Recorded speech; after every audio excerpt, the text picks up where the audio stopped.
Hello, my friends, and welcome back.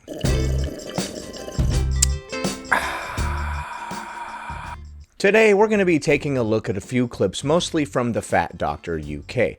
One of which she says that having muscles is gross, and you shouldn't eat healthy if you're stressed out. You will likely hear baby sounds in the background as I'm trying to feed the baby while also filming this, so we'll see how that goes. Let us waste no time and dive right in by applying comb to mustache.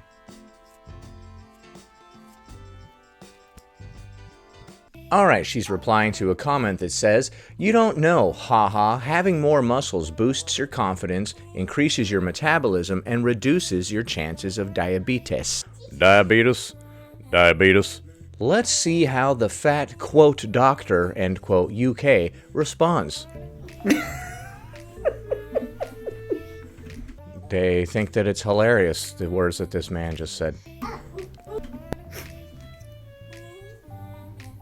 Oh boy, that's I mean, I agree with the first part of the statement. Having muscles does boost your confidence, and that's because we live in a world where people think having muscles is attractive. You don't. I personally think it's gross, but you know. You personally think it's gross? What a hot take, huh? You think it's gross for people to have muscles? Any kind of muscles. Any sort of the things that power your body and help you move around and like move the skeleton. All of that, ew, yuck. Any sort of indicator of health is completely disgusting. Each to their own. As for increasing your metabolism and reducing your chance of diabetes. This is a doctor, folks, okay? This is somebody with a doctorate in medicine, just so you all know, okay? That's literally not true. It's not true. It doesn't boost your metabolism. Oh yeah, well that is wrong. You were wrong. The more muscular you are, the more calories you burn at rest, like just sitting there, because it takes more energy to fuel muscles than it does for fat. Having muscles, and by muscles I assume defined muscles as opposed to actual muscles, because you get that everybody has muscles, right? Defined muscles, not actual muscles. So defined muscles aren't actual muscles. If you can actually see any sort of definition, it's gross to this person. I mean, we all do, otherwise we'd just be floppy on the floor. Some people are basically just flopping on the floor, or they're bed bound or couch bound, because you have to use the muscles in order to build the muscles and maintain the muscles. It requires effort. But having defined muscles does not improve your metabolism or reduce your chance of diabetes. Oh, it doesn't. So if they're defined enough to where you can actually see them, meaning that you have a lack of adipose tissue, which is hormonally active, that does not decrease your chance of diabetes. Actually, it does.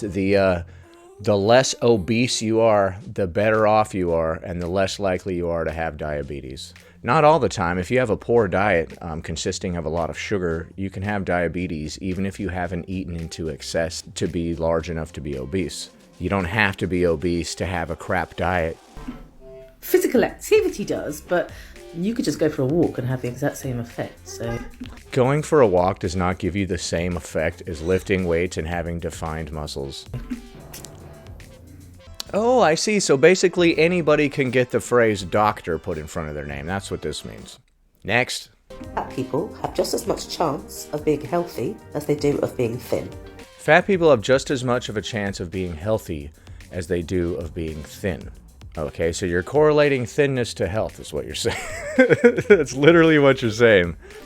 And that is the whole point. Okay.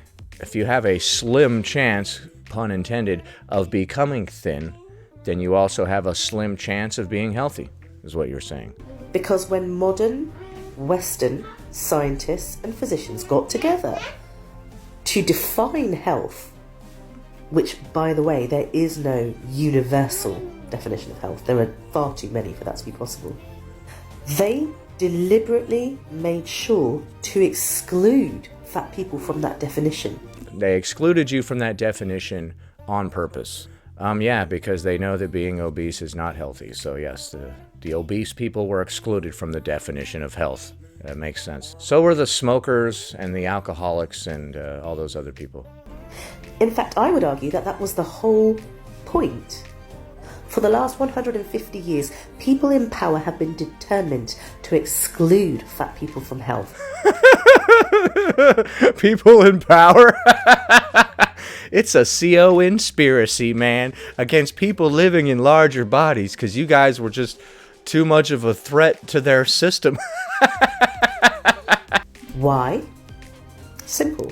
So they could oppress us. So they could oppress you. And why do they specifically want to oppress you?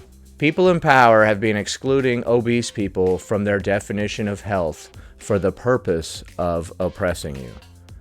Why? Why do they specifically want to oppress you? Are you a threat to them at all? They can profit from us. The junk food industry can profit off of people that intake a lot of junk food. Yes, they sure can. But ultimately, their goal is to rid the world of us. Well, they're not doing a very good job, huh? The food pyramid that they released had a lot of people becoming obese. So it doesn't seem like their goal was to get rid of obese people. They hate us. They have for a long time now, and they make absolutely no effort to hide it either. Okay, so your people are being oppressed by the rich people who run the world because I don't know why. They didn't really say why. I'm not sure why. So the rich people in power don't include obese people in their definition of health because they want to oppress them for some reason. I mean, I don't know why. Why? Why again?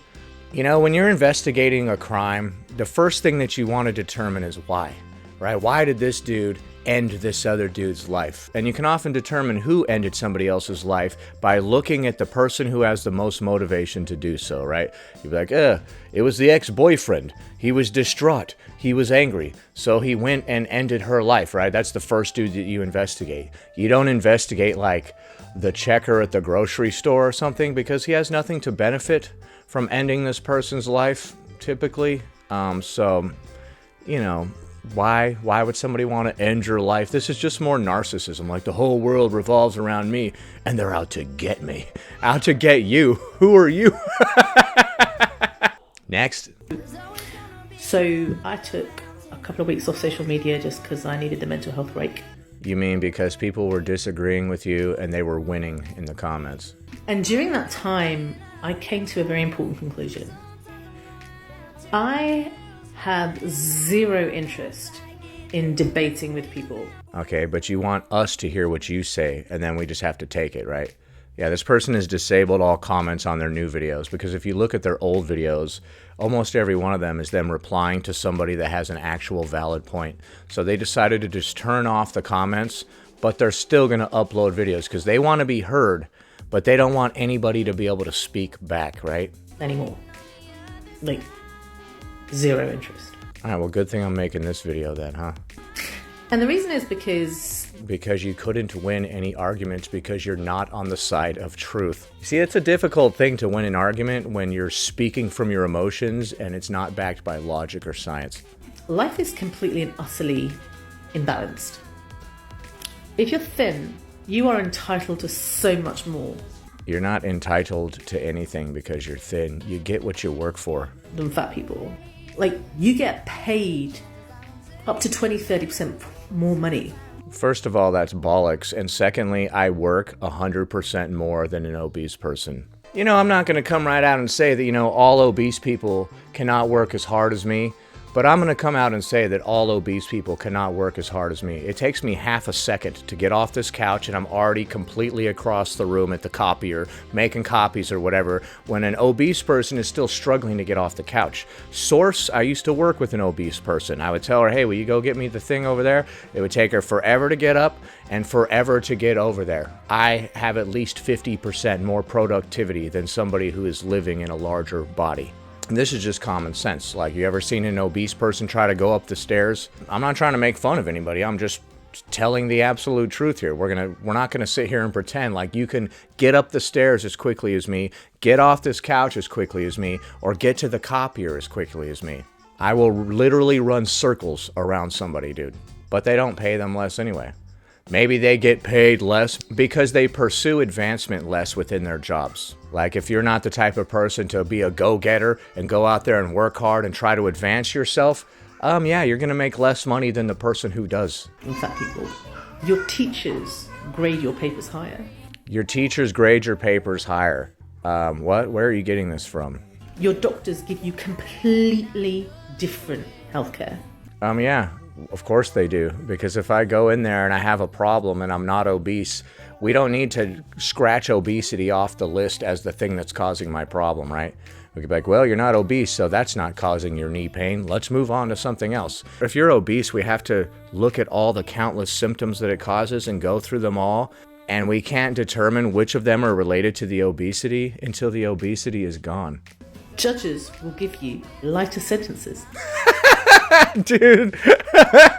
No, they won't. What are you talking about? Oh, dude, this is straight up bollocks, my friend. You're far more likely to win an election unless your name is Donald Trump. Why would I want to debate with you? You've already won. I'm not going to waste my energy.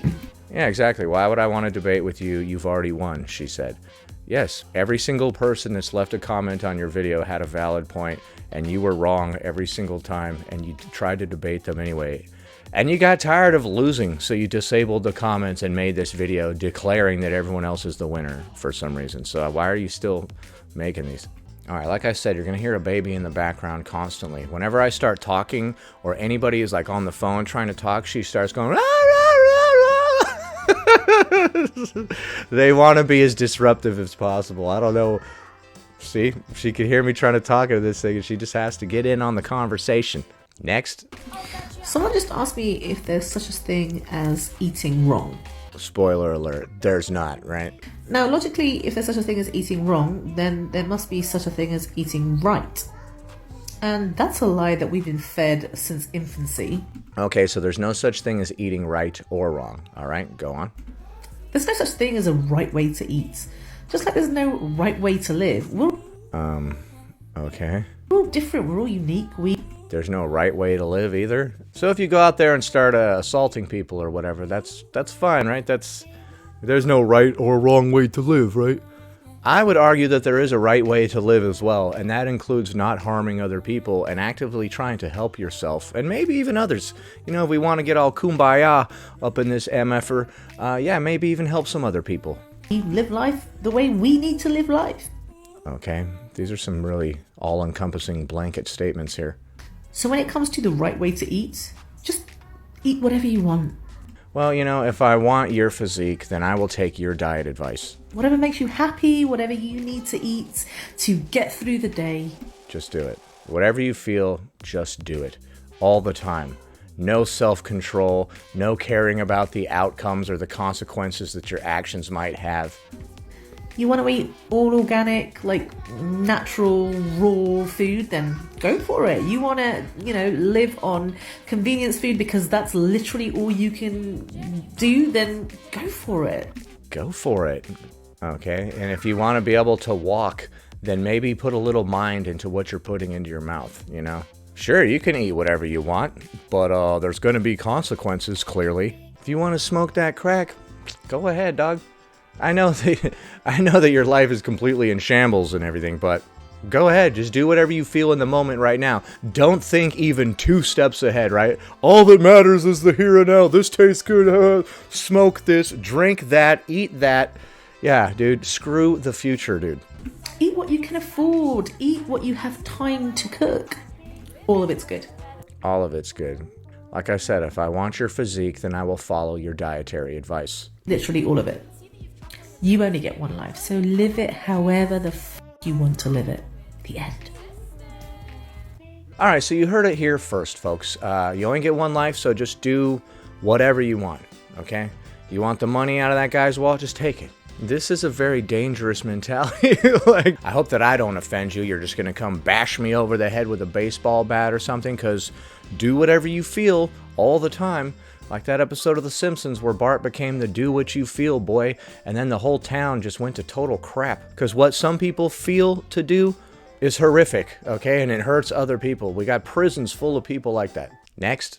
Complete is asking a lot, right? Most of us don't have complete physical, emotional, and mental, and psychological, and social, and environmental health. Physical, social, psychological, environmental...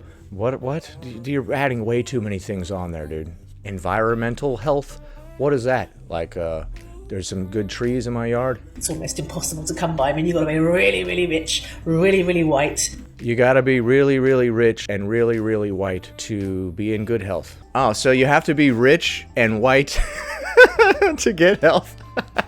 So I hate to break the bad news to all you black people, but this person says you can't even get healthy for some reason. I don't know why. Even if you were rich, you are black though, so you can't have health. So sorry about that. Fat Doctor UK says that it's not attainable for you. Really, really able-bodied, really, really thin, really, really... You have to be thin to get thin, okay? All right, this one is the hottest take of all, dude. Complete is asking a lot, right? Most of us don't have complete physical, emotional, and mental, and psychological, and social, and mental and psychological and emotional. Aren't those all three the same?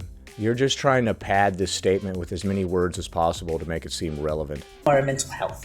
It's almost impossible to come by. I mean, you've got to be really, really rich, really, really white, really, really able-bodied. You got to be really rich, really white, really able-bodied to get health. You have to be able-bodied to get health. So if you're not able-bodied, then you can never become able-bodied. And also for all these people of all these other races, health is literally not possible unless you are the proper race, according to this person.